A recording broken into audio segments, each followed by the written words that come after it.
Dr. Heidegger's Experiment by Nathaniel Hawthorne.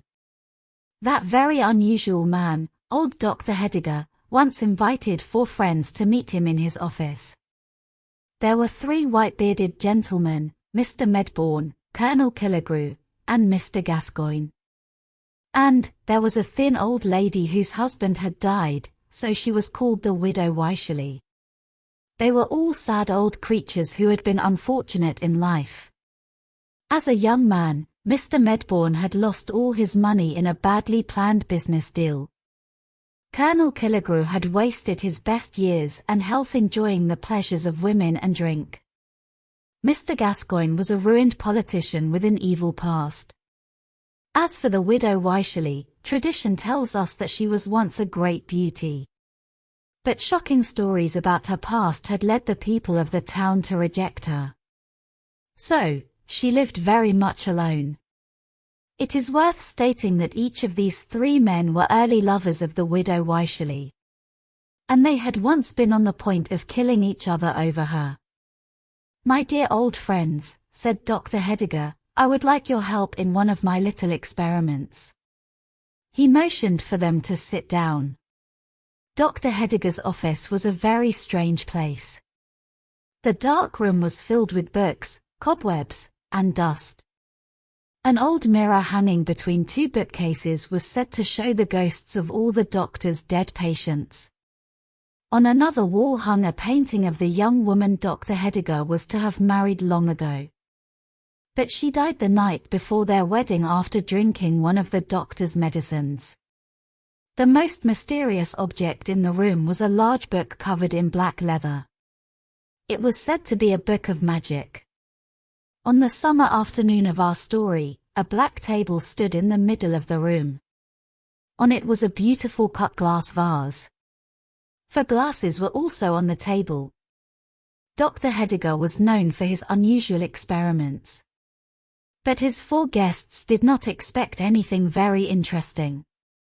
The doctor picked up his black leather book of magic. From its pages he removed a dried-up old rose. "This rose," said the doctor, "was given to me 55 years ago by Sylvia Ward, whose painting hangs on this wall. I was to wear it at our wedding.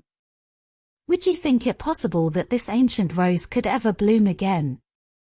"Nonsense," said the Widow Wycherley with a toss of her head. "You might as well ask if an old woman's lined face could ever bloom again." "See," answered Dr. Heidegger. He reached for the vase and threw the dried rose into the water it contained. Soon, a change began to appear. The crushed and dried petals moved and slowly turned from brown to red. And there was the rose of half a century looking as fresh as when Sylvia Ward had first given it to her lover. "That is a very pretty trick," said the doctor's friends. "What is the secret?" "Did you ever hear of the Fountain of Youth?" asked Dr. Heidegger. "The Spanish explorer Ponce de Leon went in search of it centuries ago. But he was not looking in the right place. If I am rightly informed, the famous Fountain of Youth is in southern Florida. A friend of mine has sent me the water you see in the vase." The doctor filled the 4 glasses with water from the Fountain of Youth. The liquid produced little bubbles that rose up to the silvery surface. The old guests agreed to drink the water, although they did not believe in its power. "Before you drink, my friends," the doctor said, "you should draw up a few general rules as guidance before you pass a second time through the dangers of youth. You have had a lifetime of experience to direct you. Think what a shame it would be if the wisdom of your experiences did not act as a guide and teacher." The doctor's 4 friends answered him with a laugh. The idea that they would ever repeat the mistakes of their youth was very funny. "Drink, then," said the doctor. "I am happy that I have so well chosen the subjects of my experiment." They raised the glasses to their lips. If the liquid really was magical, it could not have been given to 4 human beings who needed it more. They seemed as though they had never known youth or pleasure. They looked like they had always been the weak, unhappy creatures who were bent over the doctor's table. They drank the water. There was an almost immediate improvement among the guests. A cheerful glow like sunshine brightened their faces. They looked at one another, imagining that some magic power had really started to smooth the lines on their faces. "Quick! Give us more of this wondrous water," they cried. "We are younger, but we are still too old." "Patience," said Dr. Heidegger, who watched the experiment with scientific coolness. "You have been a long time growing old. Surely you could wait half an hour to grow young." Again he filled their glasses.